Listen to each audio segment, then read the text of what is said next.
We're discussing strategies for investors in 2022. Where should you put your money in a climate of change?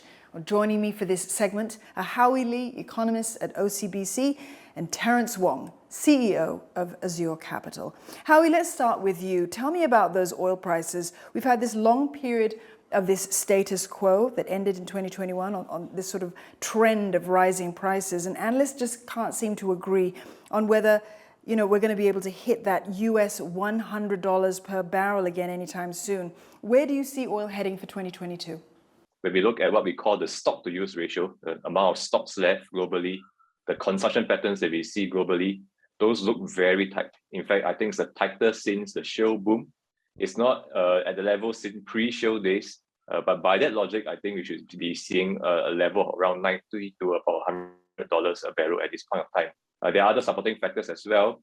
The Omicron fears have resulted in excessive selling. I think we might see some buying interest in 2022.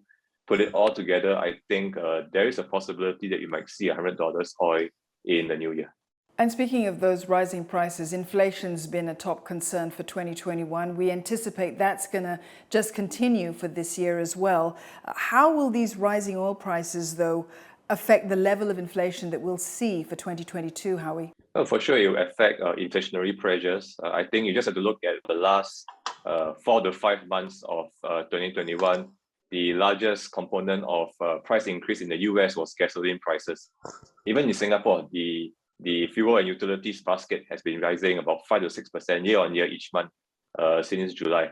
And I think if oil prices and gas prices continue to remain high in 2022, even on a year-on-year change, it may not look like much, but it will start to trickle down into cost of production, which will then flow down into consumer prices. Terence, as companies and governments move towards net zero, what about the ESG theme for 2022? Where are we going to see this move? In fact, the numbers are very, very telling. Over a quarter of the global fund inflows are into ESG-themed investments.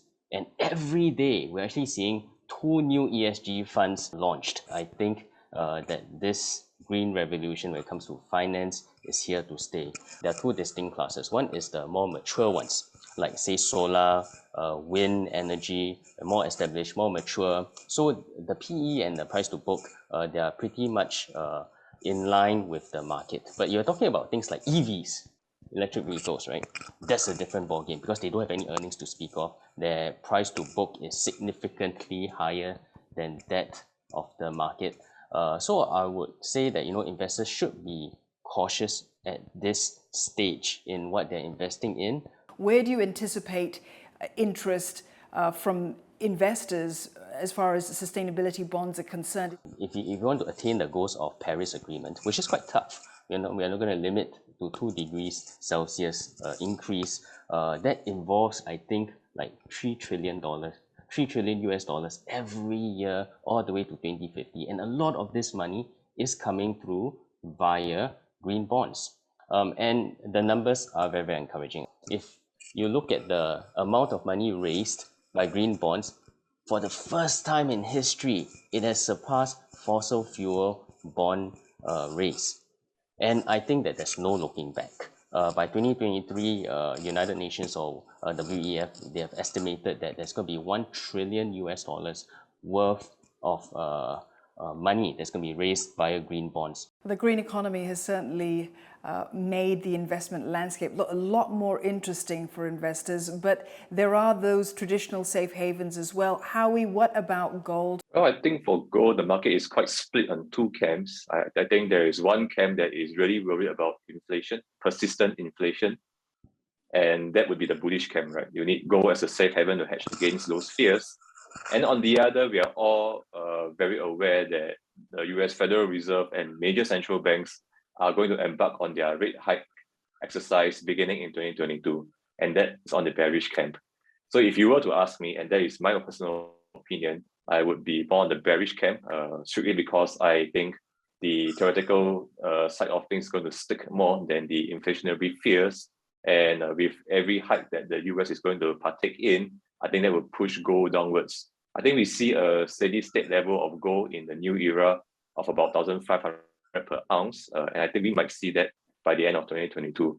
Terence, what kind of strategy should investors be adopting for 2022, depending on their risk profile, of course, because not all investors are cut from the same cloth? What would you specifically say to those who are more risk averse and those that really want to take the jump here in 2022? Well, I think 2022 is plagued with a lot more uncertainties compared to 2021. There are certain issues that have cropped up that I think will actually weigh on the market. One of them is inflation. We've seen like record numbers over the last couple of months. And we're talking about 6 to 7% over in the US. In Singapore, we are not very far behind. Rate hikes will be coming, and if there's going to be a pullback in terms of liquidity, that is going to be detrimental for the market. So for the risk averse investors, you can huddle in the defensives. There are, Singapore is really a playground for the value, for basically value stocks. The dividend yields are very, very high compared to our neighbors. We're talking about north of 4% dividend yields. We do have many interesting REITs out there for investors to pick from, and manufacturers, traditional manufacturers, which have been dishing out very good dividends. They have very, very strong cash flows. I think these are some of the companies that investors can also think of looking at. For the more adventurous, risk-taking investors, possibly you can look at inflation hedges like property companies. I think that many of them are still currently undervalued, and also reopening plays. Some of the guys that have been bashed down, the hospitality plays, some of the aviation companies will look interesting.